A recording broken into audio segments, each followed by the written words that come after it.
you tell just by looking at me?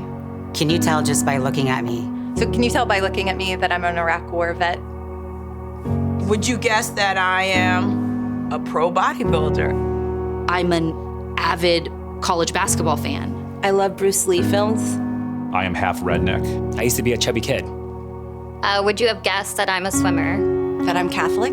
I did not learn how to speak English until I was in 2nd grade. Just by looking at me, you wouldn't know that I was the first in my immediate family to graduate high school. So would you guess that I'm undocumented and then that I got a degree from Haas Business School?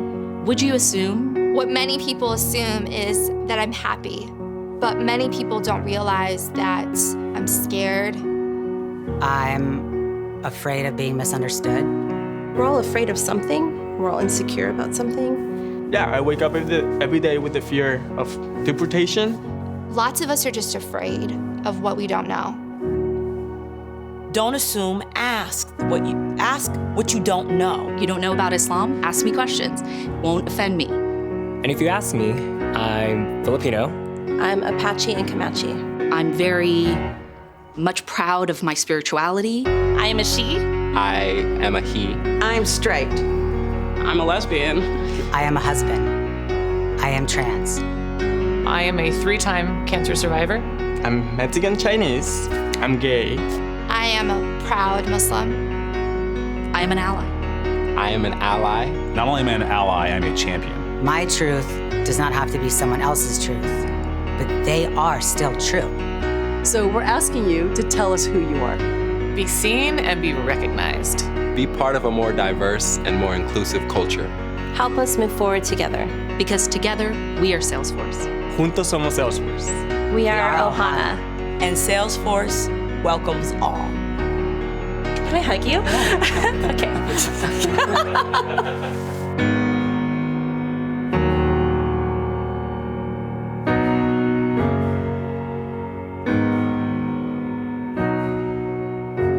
Please welcome South African TV and radio broadcaster, Tumelo Mototowane. Hi. How's everyone doing? Oh my goodness, thank you so much, ladies and gentlemen. Indeed, I am Tumelo Mototowane, and I'm really excited about this one, and I have to be biased because I am female, I am a woman, and I look forward to any conversation that has to do with diversity as well as equality, because it's a universal problem that we're seeing, whereby there's still lack of diversity and inequality still roaming and mushrooming, regardless of everything that's been done by you and women to try and have inclusivity, regardless of policies in different parts of the world. We're still seeing those challenges. So I'm really excited about that. But I don't know, how did you feel about that video? I felt like hugging someone. They're like, do you want to hug? I'm like, I'm here, I'm right here. But I'm not alone, indeed. I'm joined by, fabulous, fantastic, successful, and intentional women that will be moving this conversation with us. And I'm hoping that you will take something out of this conversation, which you can implement in your own organizations and your own lives. So without any further ado, I'm going to please call upon the stage Ms. Stacey Brown, Sally Krochik, as well as Sarah Freer. Please give them a warm round of applause.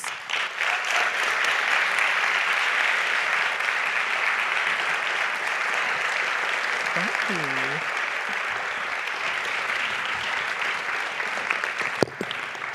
All right. Thank you so much, ladies, for allowing me to be in conversation with you. I mean, we were having just a fireside conversation, and I got to understand how this topic is important to all of you, even going through your profiles and your websites, and the work that you do basically in your organizations and communities to ensure that there's more diversity as well as equality. And I think this conversation as well, I mean, I was left inspired in the previous session around representation matters, to see that even though we are quite optimistic, there's still challenges and there's still loopholes that need to be filled. So I want to start this conversation asking each and every one of you just to tell us more about your business model, but also why it was your intention to ensure that you advocate for equality. Sally? Well, thank you for having me. It's a real pleasure to be here with everyone talking about what I think is a really incredibly important topic. I'm the CEO and co-founder of Ellevest. Ellevest is a digital-first investing platform for women. We are trying to let the research take us where it takes us, and it tells us that diverse teams outperform teams that are based on meritocracy.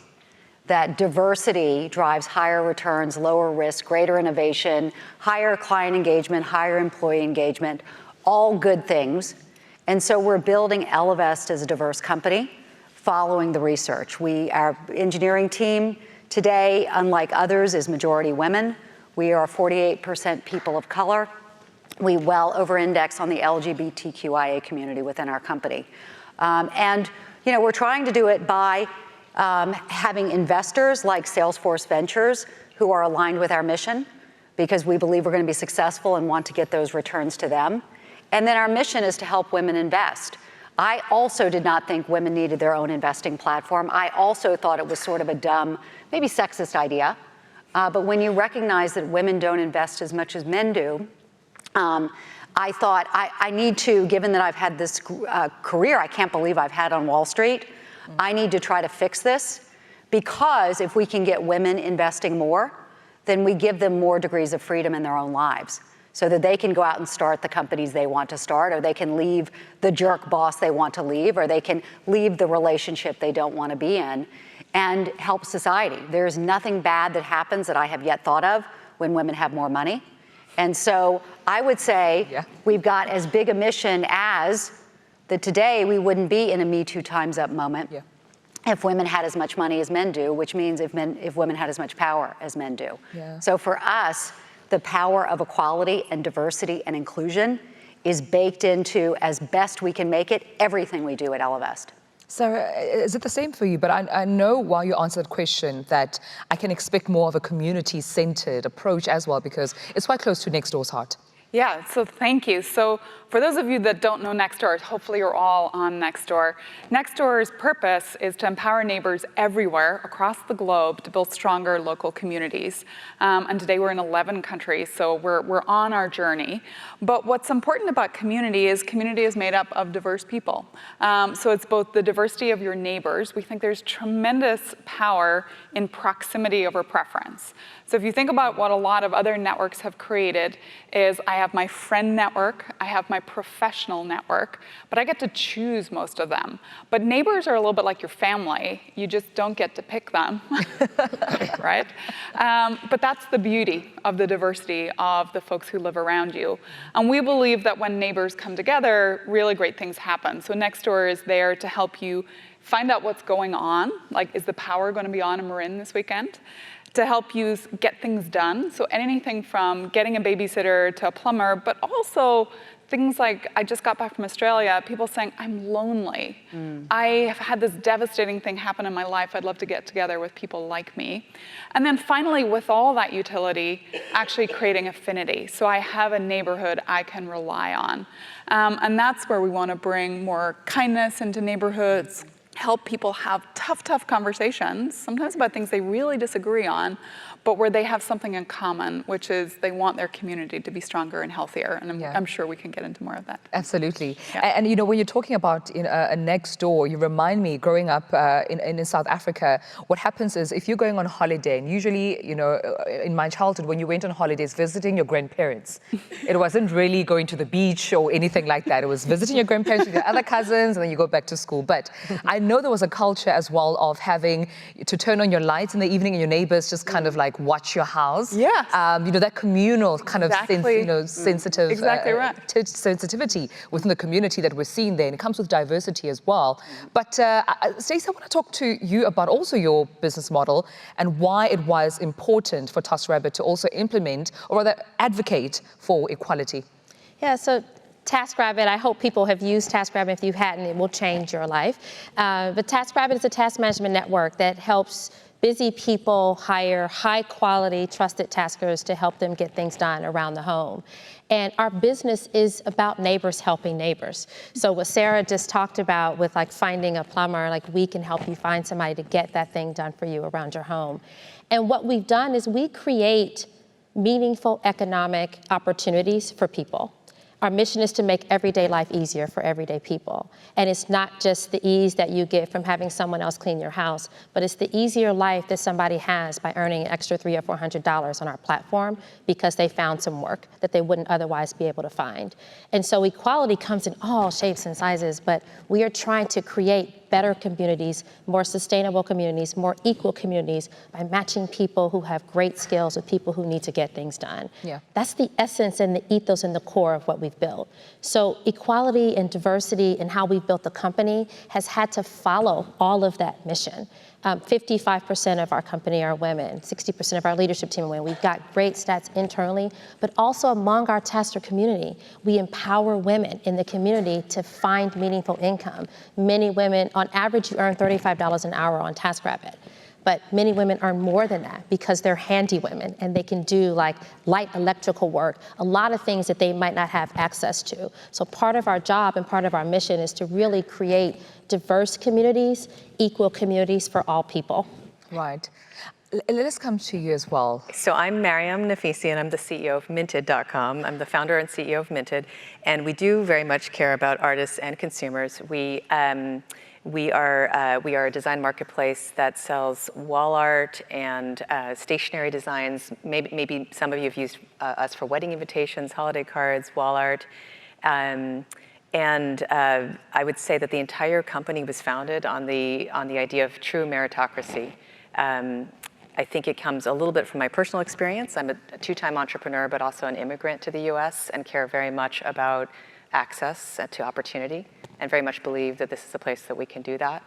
The way that Minted works is that designers and artists from all over the world, who in some cases have absolutely no access to arts education, to software, to tools, many of whom are self-taught, enter our design competitions, and then you are invited to tell us what we should sell. And that voting process is completely blinded so that you can't tell who has submitted anything.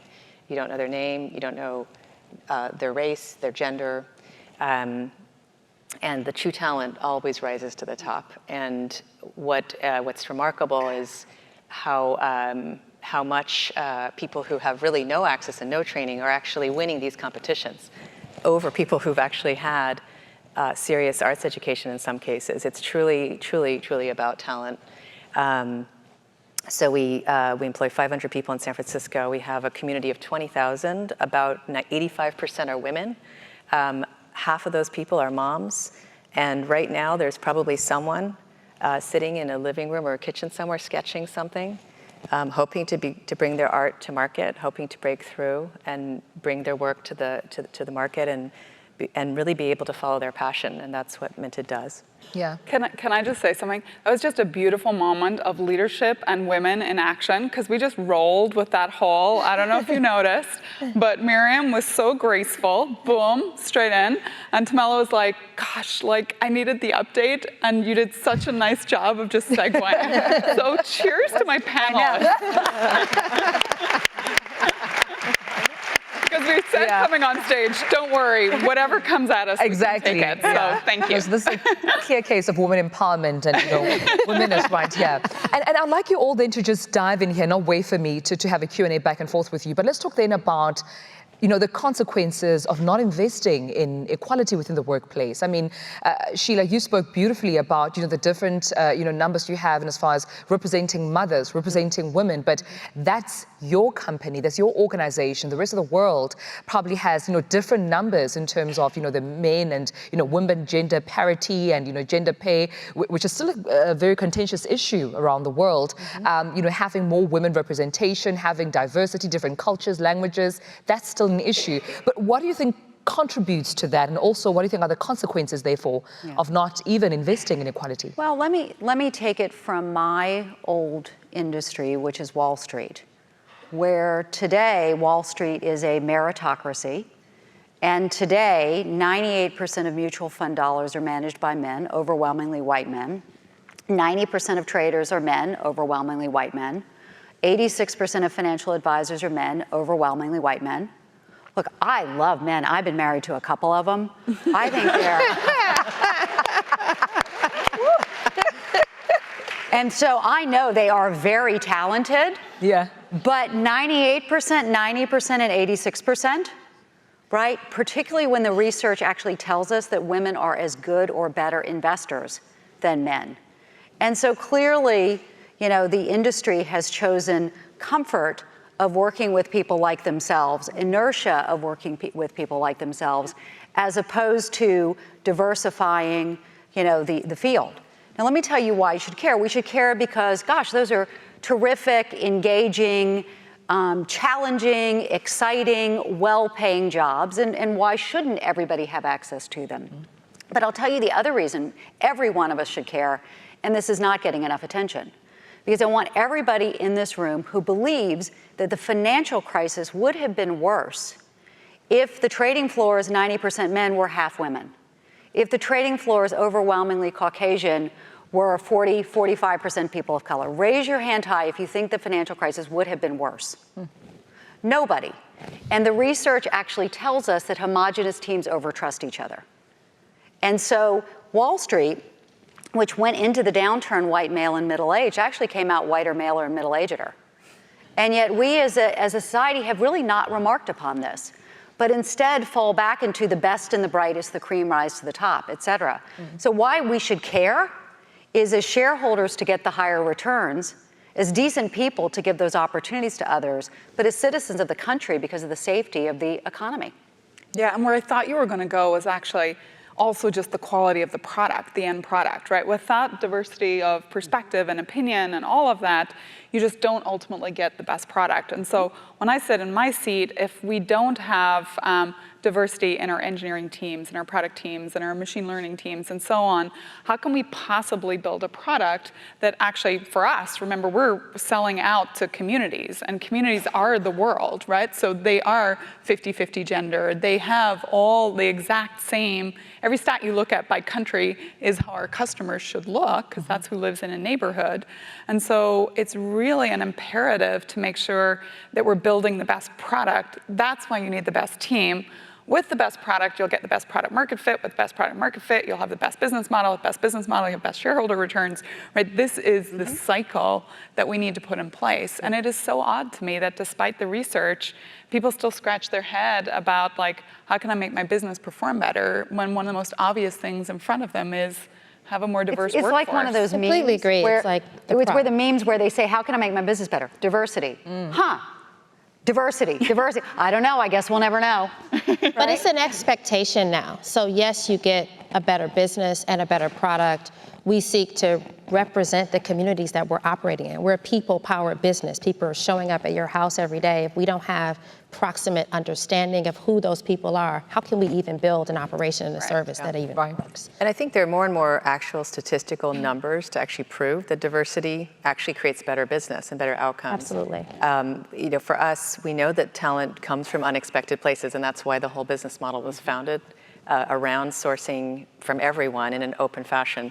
But the statistics are telling us that often the winning designs and the best voted and the best selling are the ones coming from those without a formal education. Right.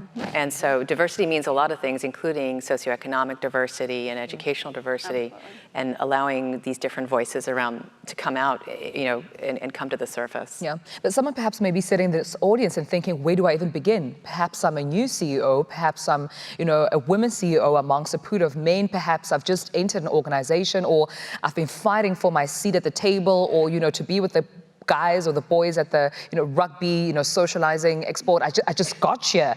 Where do I begin? What do I do? How do I even start to make sure that there's more inclusivity and diversity? Well, let's look at what's happening today, which I think most CEOs get this. They read the research, they believe in this, I believe, they talk about it at town halls, and they see this opportunity and they see, I think, the risk to their business. And then they go back to work and they engage in something called active inertia, which is let's do what we do and let's do more of it. And so therefore, we're going to double down on the mentoring group, and we're going to hire more people at early stages, and we're going to sponsor people, you know, and we're going to. And as if by doing the same thing that you've done before is enough to change it, and that it's really just getting a few more people of color into the entry level, and that then they will be good enough to make it through. I have really gotten to the conclusion that number one, middle management is where diversity goes to die, and that when the CEO gets it, that when he or she throws it to middle management and says, now, promote diverse people, that a lifetime of socialization overcomes that directive, because I just so intuitively know that that person who looks just like me is going to be more successful than the research says someone different will be. And if there are no real consequences, then they keep doing what they're doing. And so I've come to the conclusion that CEOs just need to break the wheel and do things that are radically different, such as we've done at Ellevest. When we start to become undiverse, which for us is we're hiring another white woman, then I just make the team, we're just not gonna hire. If we can't find, well, we don't wanna lower the bar, that's BS, right? And the fact that we've interviewed 10 people. Well, the research tells us that for someone who's in the majority, to be promoted, in this case white males, they're promoted based on potential, because people in the majority, I can see what he's going to do. But people who are in the minority, in this case people of color, women of color, are promoted based on achievement. So the bar is higher for this group. But our biases tell us that it's lower, tells it's in a different place. And so that's why I have a lot of regard for Mark and just closing his gender pay gap, not saying we want to do it and having a town hall on it and talking about it and putting in the newsletter, but we're just going to friggin' do it. Yeah. So what we're talking about is just being intentional. Yeah. I believe you accomplish what you measure. You don't write it down, you don't accomplish it. And being intentional is not just doing the things to build the pipeline. I fundamentally believe that we have to still build the pipeline, but it's also being intentional as a CEO on assuming that we have to do something at the top that trickles down to the rest of the company. And so at TaskRabbit, look at me. People are gonna be attracted to TaskRabbit because I'm diverse. Black, I'm a woman, obviously. But that doesn't mean I sit there and say, well, you know what, now we've solved the diversity problem at the company. No, we still go through, and are we looking at diverse hiring slates for every candidate, for every role that we have that's coming in? Are we making sure we're creating an inclusive environment in the company?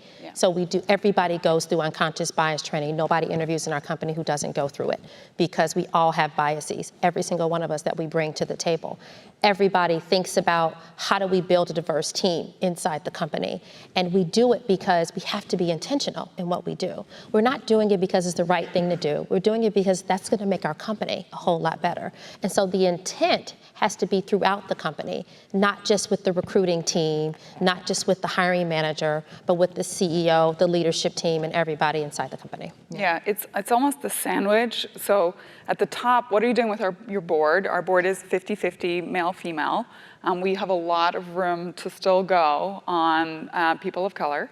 It is, I think you can't be what you can't see. So I think you do need to make sure you have role models across the leadership spectrum. And I actually think if you kind of asked the question about what do you do, it's this, when you get back to the atomic unit of you, one of the things, I came from Wall Street, so I'd worked in South Africa on a mine, I'd been in Wall Street, I got to tech, I was like, oh, look how diverse this place is. No, I'm joking. But I remember in that moment of being in a startup that was very low on the female side, making a big deal out of the fact that I was leaving to go to the kids' school concert or whatever thing. Not because I really cared. No one needed to know where I was going. I could have just made it a meeting on my calendar, but I was actually trying to send a signal of it's okay to have to balance lots of things. In the end, we're gonna set you goals, and I actually don't care how you accomplish them. Shame on me if you can go on vacation 6 days a week and you work for 3 hours on day 7. I just set the wrong goal. But I'm gonna set you a goal. And so I think things like FaceTime, asking people to stay late at night, getting anxious if there's not enough people after 6 o'clock, these are all anxiety things you have to throw away, and instead just set really clear goals that ratchet up to making your company successful, but then allow people the glorious flexibility and creativity of how they get to that goal. I think on the way up, you said, at Nextdoor we talk about DIBS, diversity, inclusion, and belonging. I actually think it should be PID. So it's belonging, inclusion, and then diversity. Because if you're just hiring people into a place that doesn't look like them or feel like them, it becomes a leaky bucket very quickly. So that was a huge learning to me. Even inside your company, we looked at engineering, and it kind of looked okay. But if you had 100 engineers and 30 of them were female, but they were kind of spread throughout, they actually never felt that feeling of belonging. Versus if you could make a pod of at least over 30% on gender were women, that created a much greater sense of inclusivity. So even within your numbers, don't just look at the averages, because they often belie what's actually going on under the hood. Yeah, and I think one important lesson I've learned over time is that people, when they see data information, when they're reasonable people who are pretty motivated, they can act. But if they don't have information, if they're left out of the information flow and they're missing key information, they can't make decisions that elevate them over time through the company's ranks. So if there is one thing to think about what corporate leaders can do better, it's to have both men and women mentoring others within the organization to provide them with those sort of tips and tricks and like sort of the hidden information within companies that people need to understand in order to understand how a company works, how to move up in the ranks, how to get things done, those things that are really not written down anywhere, that hidden information flow, or if you're an entrepreneur, understanding how to raise capital. There's a whole art to raising capital in many rounds. And, and a lot of it isn't written down. So as women or as underrepresented minorities, oftentimes you're kept out of the information flow because a lot of that's exchanged casually. So as we gain people and put people into these ranks, how do we continuously try to get that information out to those coming up? That's really critical to success and changing the sort of the makeup of corporate and entrepreneurial leadership. Right. The makeup is critical, and also, the term DIB or BID, the belonging, inclusivity, as well as diversity, it pops up in my next question, because there's a term, even in South Africa, called fronting. And I'm not sure it's a global term, but basically in South Africa, there's what we call the Black Economic Empowerment Policy, where companies are expected to have, some black representation, especially if they would love to, offer services to government or to, other companies. It needs to have that clear indication that the black majority of South Africans are represented in their company. But critics have criticized that policy to say they have seen evidence of companies that would find, black fronts, or perhaps the name of the company may sound black or South African. However, there's no genuine equality. But some people say, hey, as long as they're the seat at the table, who cares if they are involved in management or not, if they are participating, but if they're getting shares, at least someone's having a piece of bread somewhere in the company. And I want to know if you think that is equality or not. If you think, first of all, if fronting is also an issue in other parts of the world, if you're seeing those elements of non-genuity when it comes to equality, but also if you feel that, is this a seat at the table? Well, look, I don't think you can let perfect be the enemy of the good. And I really don't know anything about, what you're speaking about. But you do often get the, right, quotas. I heard of a company once that had quotas and they had a tough quarter, right? And so where, you look for reasons and excuses, and again, alongside lowering the bar. We'd love to do this, but we don't want to lower the bar. We'd love to hire someone who brings diversity to the table, but we have to have the best person for the team. And so the best person for the team happens to be the one who went to an Ivy League college the same way we did, who went to, who trained in the same place we did, who looks like us, talks like us, belongs to the same golf clubs. And so people set that trap. The other trap that is set is we need someone who's a cultural fit. A cultural fit can mean someone who thinks just like us and therefore is not diverse. And so I propose, as we think about the way we're building Ellevest, is we don't look for a cultural fit, we look for a cultural add. Someone who can shift the culture of the company, because we don't want a static culture. We want one that represents our users and represents our country. And we also, I won't let people say the best person, for the job. that it's got to be the best person for the team. And that when we set out, it could well mean that we don't hire the person who had an A+ average at, I don't know, Princeton. Then maybe we're hiring someone who had an A- average at, the University of Virginia. But that as we look, I almost sort of lay out what are we missing on our team right now? Do we have too many women? It'd be good to have a guy.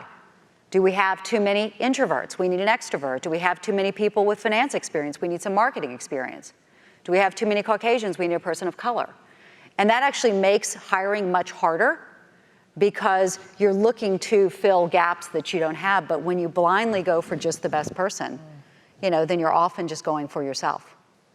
Yeah, I mean, I think when it comes back to, I know what you're talking about, because having been in South Africa in '96, right after apartheid, I saw a lot of this beginning. Right. And I think all of us probably break out in hives at the idea of any sort of putting people in place just for the sake of, particularly we find it as women, sometimes, oh, she just got the job because she's a woman, right? We do not want that sort of bias because it demeans everyone's abilities.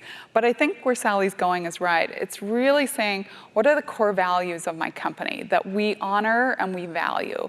At Nextdoor, our number one core value is earn trust every day. If we lose the trust of our member base, we're nothing. So we make sure you're always verified in your neighborhood. We make sure when you post with your real name and real address. There's no bots. But the second core value is invest in community, because this is what we're all about. And we've debated the ordering of those two, but I think it has to be trust and then community. And then when you get into an interview situation, you're really getting into I also don't like the word cultural fit. Like can't hire them, they're not a cultural fit. I'm like, I don't know what that means. That just means they weren't like you. Yeah. Instead, I mean, the great thing about having invest in community as a core value is it's so easy to ask someone, what do you do in your community, right? Do you belong to the PTA? Have you started, are you part of a nonprofit?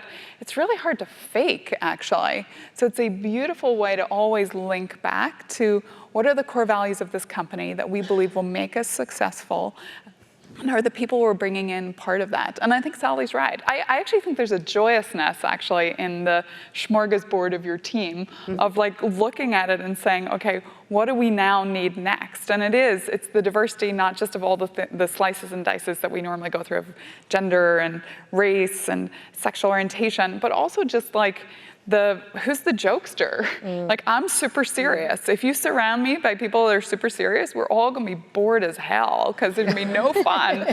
And so I think even that is a big part of being a leader is how's that team gonna gel? Yeah, it really does come down to the culture that you're trying to create. We, when I was at Google, we looked at culture fit a lot, and then we decided that was a wrong way to interview.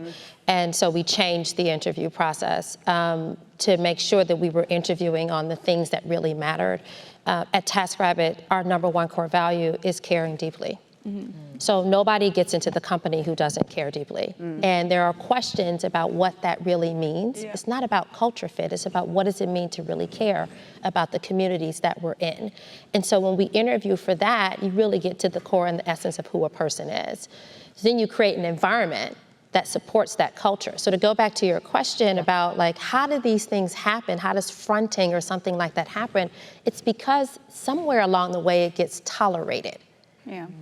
And we don't tolerate that at our company.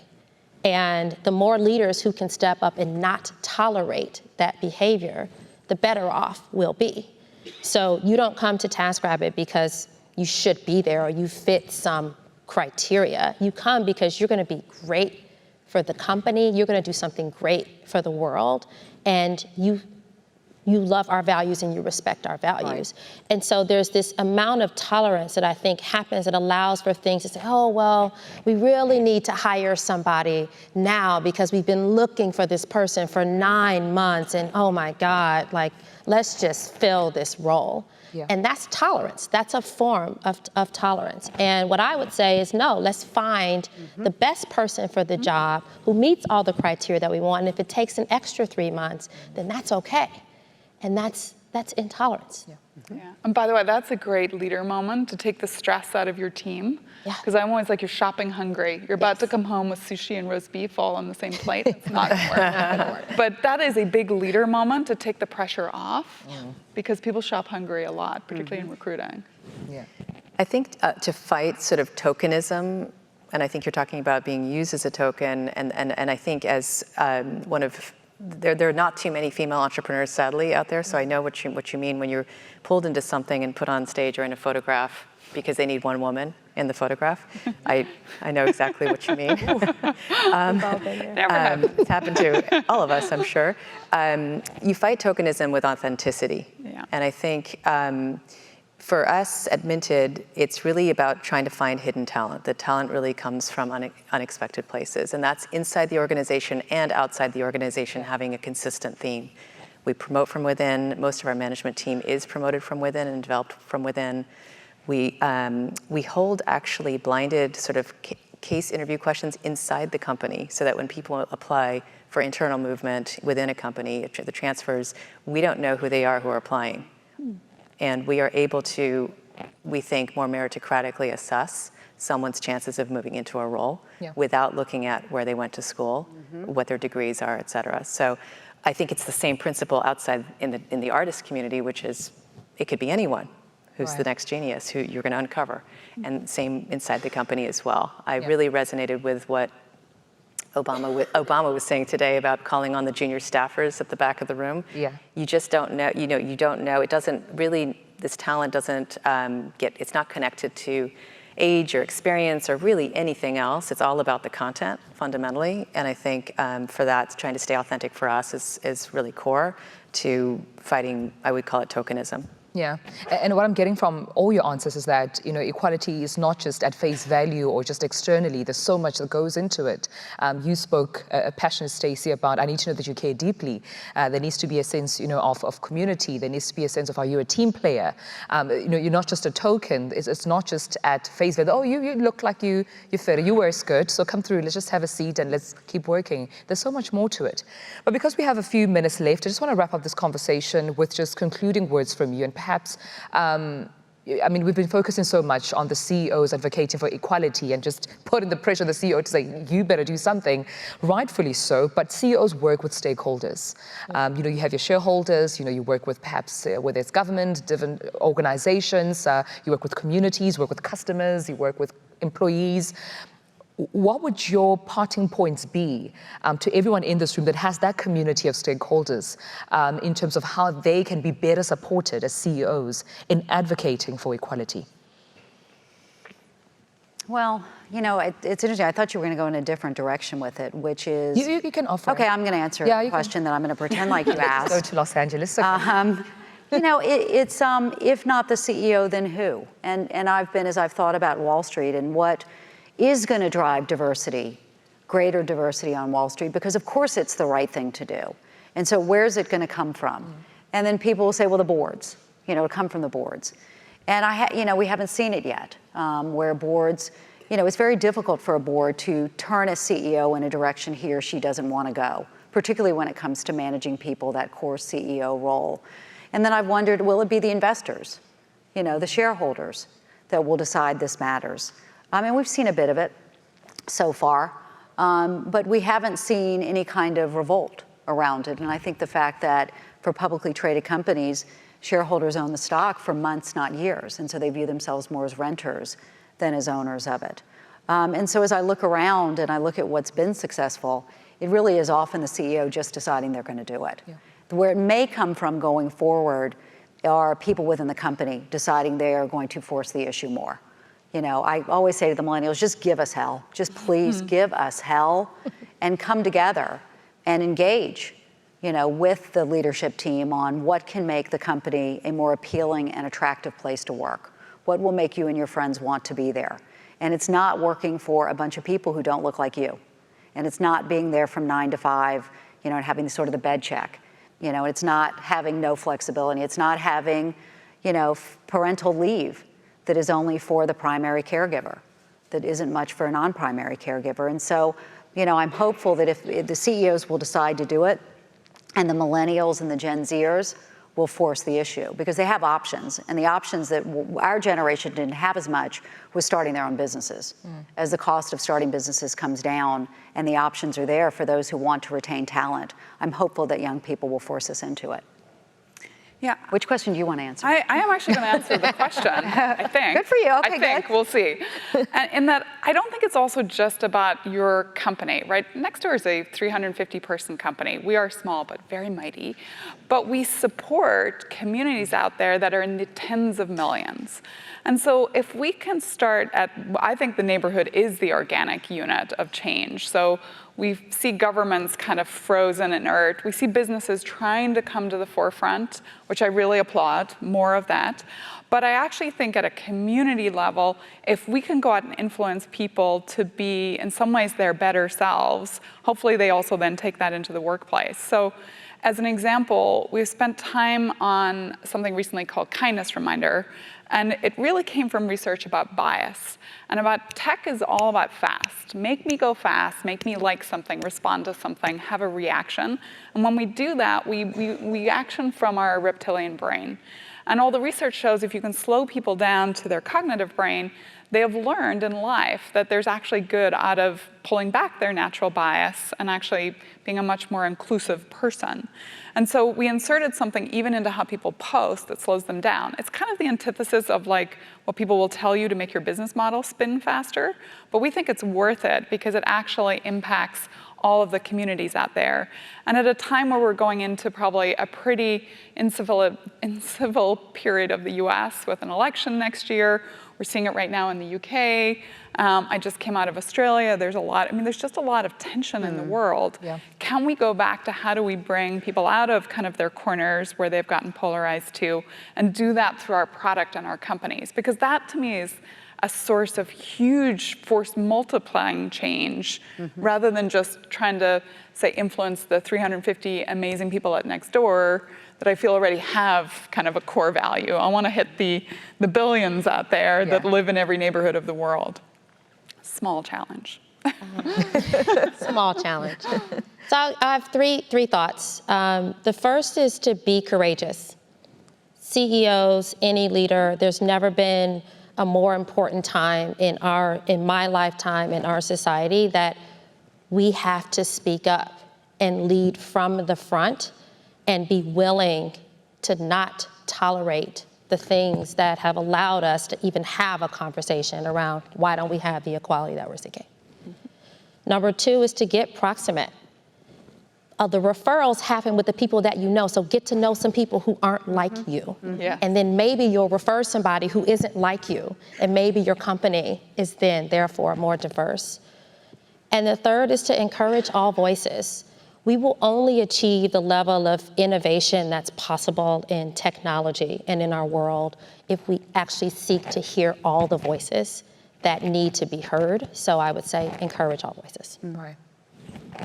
As an entrepreneur, I have to say take a risk, which is believe in the power of humans to develop and to change.